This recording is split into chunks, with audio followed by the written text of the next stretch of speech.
पीक नुकसानीसाठी 2215 कोटींची मदत मंजूर झाली। 31,64,00,000 शेतकऱ्यांना मदत। नमस्कार शेतकरी मित्रांनो, आज 29 सप्टेंबर 2025 शेतकऱ्यांसाठी राज्य सरकारचे मोठे निर्णय। राज्यातील सर्व ताज्या घडामोडी व नवीन अपडेट पाहण्यासाठी चॅनल लगेच सबस्क्राइब करा। सोलापूर महापूर पूरग्रस्तांच्या मदतीसाठी 2 IAS अधिकारी घरोघरी।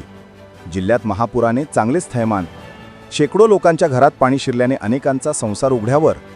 महापुराने भयभीत झालेल्या व मदतीच्या आशेने बसलेल्या नागरिकांच्या मदतीला सोलापुरातील 2 IAS अधिकारी घरोघरी। पांढरे सोने काळवंडले, दिवाळी साजरी करावी कशी?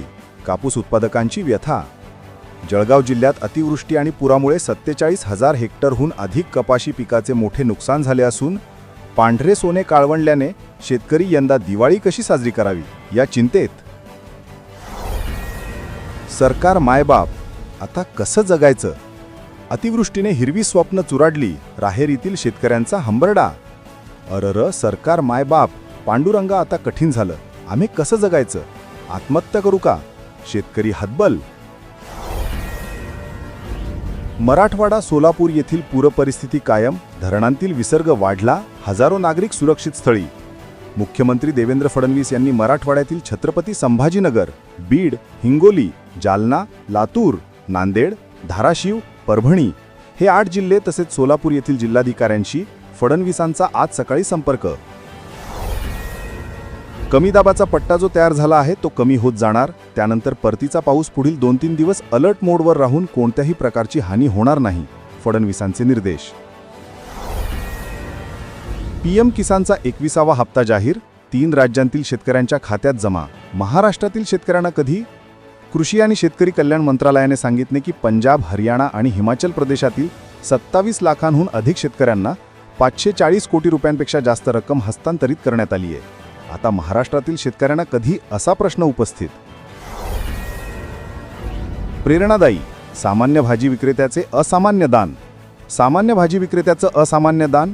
पुण्यातील भाजी विक्रेते चरण वणवे यांनी आज मुख्यमंत्री सहाय्यता निधीसाठी तब्बल 1,13,724 रुपये देणगीचा धनादेश सुपूर्द। शेतकऱ्यांना मदत कधीपर्यंत मिळणार? DCM एकनाथ शिंदेंनी दिली आनंदाची बातमी, बळीराजाची दिवाळी गोड होणार। मराठवाड्यात खूप जास्त नुकसान झाले आहे, या संकटावर आम्ही योग्य निर्णय घेऊ, यामध्ये कुणीही राजकारण करण्याची आवश्यकता नाही। ही वेळ राजकारण करण्याची नाही, शेतकऱ्यांच्या पाठीशी उभे राहण्याची ही वेळ आहे। दिवाळीपूर्वी शेतकऱ्यांच्या हातात पैसे मिळाले पाहिजेत, अशी सरकारची भूमिका। कुठलाही शेतकरी पंचनाम्याविना राहणार नाही, महसूल मंत्री चंद्रशेखर बावनकुळे यांचे आश्वासन। अतिवृष्टीमुळे राज्यात शेतकऱ्यांचे मोठे नुकसान झाले असले तरी कुठलाही शेतकरी पंचनाम्याविना राहणार नाही, असे आश्वासन महसूल मंत्री चंद्रशेखर बावनकुळे यांनी दिले। सोलापुरातील महापुराची व्याप्ती वाढणार, पुणे, सांगली, कोल्हापूरकडे मागितली मदत।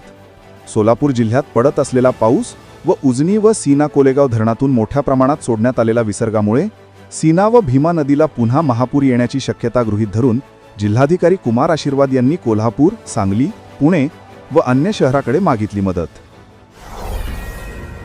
डोळ्यासमोर मातीसह पीक वाहून गेले, हताश शेतकऱ्याचा, पुरातच जीवन संपविण्याचा प्रयत्न।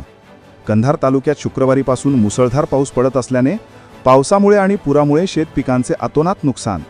कापणीला आलेली अनेक पिके मुसळधार पावसामुळे उद्ध्वस्त झाल्याने बळीराजा हवालदिल। 2 ते 3 आठवड्यांपासून सुरू असलेल्या पावसाने मराठवाडा, विदर्भ, पश्चिम महाराष्ट्र आणि उत्तर महाराष्ट्रात पूरपरिस्थिती निर्माण।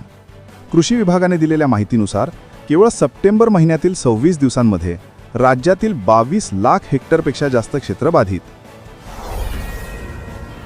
पूरग्रस्तांचे संसार पुन्हा उभे करण्यासाठी सर्वस्व पणाला लावू, अशा आश्वासक शब्दात उपमुख्यमंत्री तथा वित्तमंत्री अजित पवार यांनी नांदेड जिल्ह्यातील पूरग्रस्त नागरिकांना दिला धीर। शेतकऱ्यांसाठी महत्त्वाची ॲग्रीस्टॅक योजना रखडली, खंडित होणारी इंटरनेट सेवेचा अडसर। योजनेत शेतकऱ्यांचा डिजिटल डेटाबेस तयार करून त्यांना थेट विविध कृषी योजनांशी जोडले जाणार, मात्र प्रत्यक्ष अंमलबजावणीत इंटरनेट सेवा, कागदपत्रांची पूर्तता आणि तांत्रिक मर्यादा या मोठ्या अडचणी। बाधित शेतकऱ्यांना प्रत्येकी 10 किलो तांदूळ, गव्हाची प्राथमिक मदत। छगन भुजबळ आणि नरहरी झिरवाळ या मंत्र्यांनी नुकसानग्रस्त भागांना भेट देऊन केली पाहणी। पंचनाम्यांची काम युद्धपातळीवर करून एकही बाधित शेतकरी मदतीपासून वंचित राहू नये असे निर्देश. अशाच राज्यातील ताज्या सर्व घडामोडी पाहण्यासाठी चॅनल लगेच सबस्क्राईब करा. धन्यवाद.